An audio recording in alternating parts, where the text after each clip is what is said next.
Lila Starling, The Fox, and the Forgotten Melody.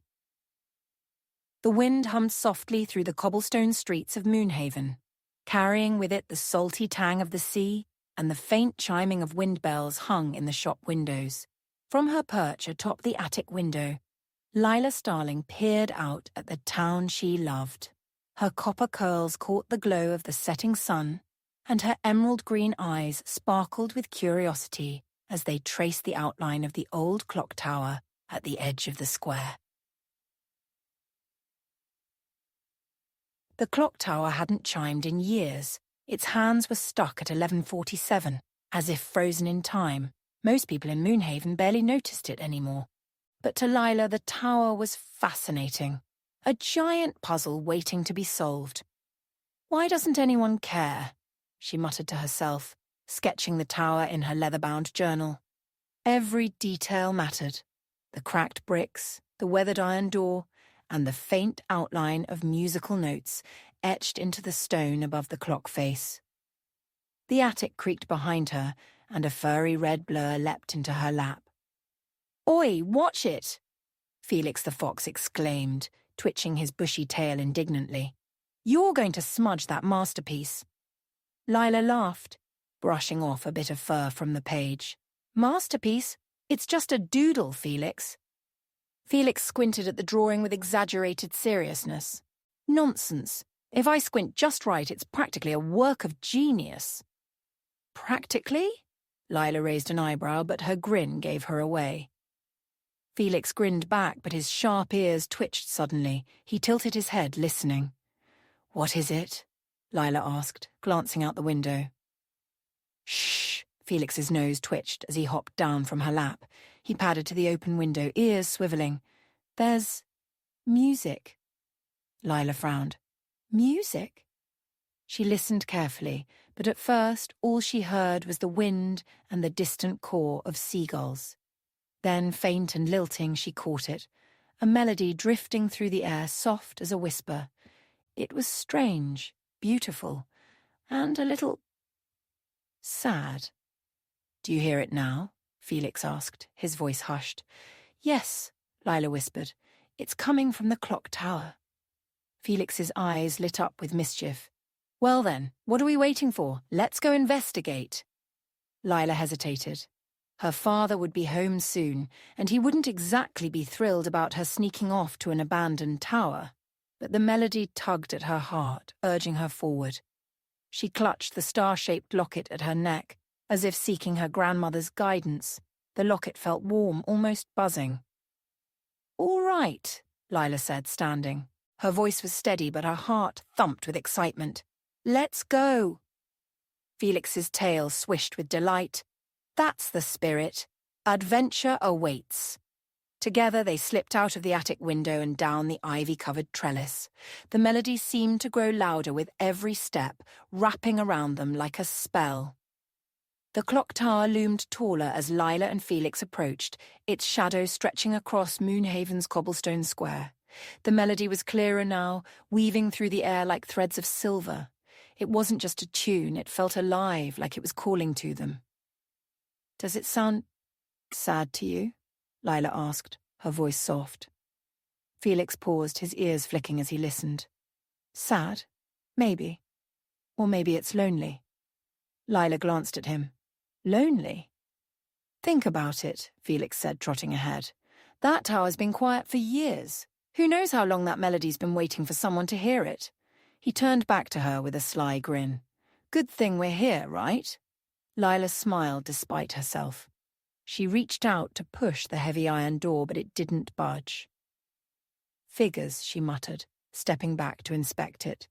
The hinges were rusted, and the keyhole was jammed with what looked like years of sand and grime. "How are we supposed to get in?" Felix sniffed the base of the door, then wagged his tail. "Leave it to me." He darted toward a small gap beneath the door, his sleek body just slim enough to squeeze through. For a moment, Lila could hear the scrabble of his paws on the other side. Then, click. The door creaked open an inch. Felix poked his head through, looking extremely pleased with himself. "See? Nothing a fox with charm and determination can't handle." Thanks, Mr. Charm, Lila said, stepping inside. The air inside the clock tower was cool and musty, carrying the faint scent of old wood and metal. The soft ticking of gears echoed around them, though the clock itself wasn't moving. Shafts of moonlight streamed through the cracked windows, illuminating floating specks of dust. Lila took a deep breath, trying to steady her nerves. All right, let's find out where that music's coming from, They climbed a narrow spiral staircase that groaned with every step. Felix scampered ahead, his paws making little thudding sounds against the wood. As they ascended, the melody grew louder and richer, its notes swirling around them like a warm breeze. Then they reached the landing, and Lila stopped in her tracks. Whoa! Before them was a massive room filled with clockwork machinery. Gleaming brass gears, winding springs, and intricate levers that reached up into the tower's shadowy heights. But what truly caught her eye was a music box. No, a wall of music boxes. Dozens of them, each unique, were mounted across the far wall. Some were shaped like tiny carousels, others like spinning globes or miniature houses. Their surfaces were painted with delicate patterns of stars, moons, and swirling constellations. They're beautiful, Lila whispered, stepping closer. Felix squinted at them. What are they doing here? And how are they playing music if the clock isn't even running? Lila ran her fingers over one of the music boxes, careful not to disturb it. I don't know, but look. She pointed to a golden key resting on a pedestal in the center of the room. The key shimmered under the moonlight, its surface etched with musical notes that seemed to glow faintly. Bet you 10 fish biscuits that key is important, Felix said, his tail swishing. No bet, Lila said, grinning. She reached for the key, but the moment her fingers brushed it, whir-clang, while the room came alive with noise. Gears began turning, music boxes started whirring and chiming all at once, and the melody they'd heard outside grew louder, more urgent. Uh-oh, Felix muttered, his ears flattening. What did you do? I didn't do anything, Lila shouted over the clamour. The floor beneath them shifted suddenly, tilting like a seesaw. Lila stumbled, grabbing onto a nearby lever for balance, while Felix slid down the slanted floor with a yelp. This is not what I signed up for, Felix called, scrambling to grip a gear with his claws.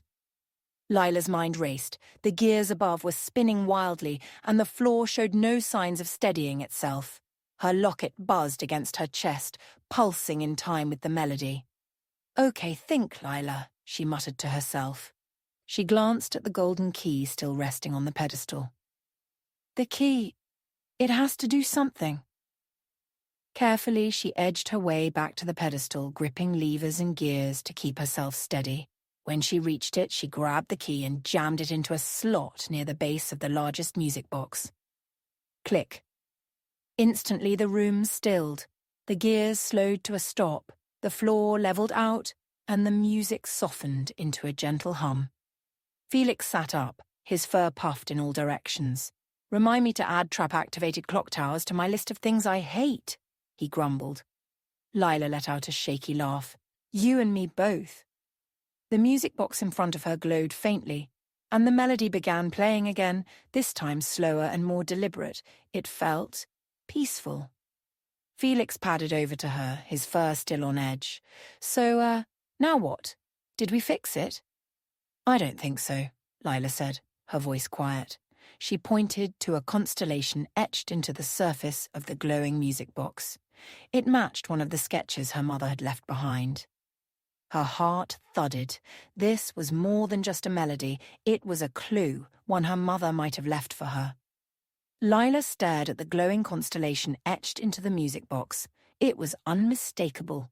The same swirling pattern her mother had sketched in her journal all those years ago. Her fingers brushed over the markings, and as she did, the music shifted again.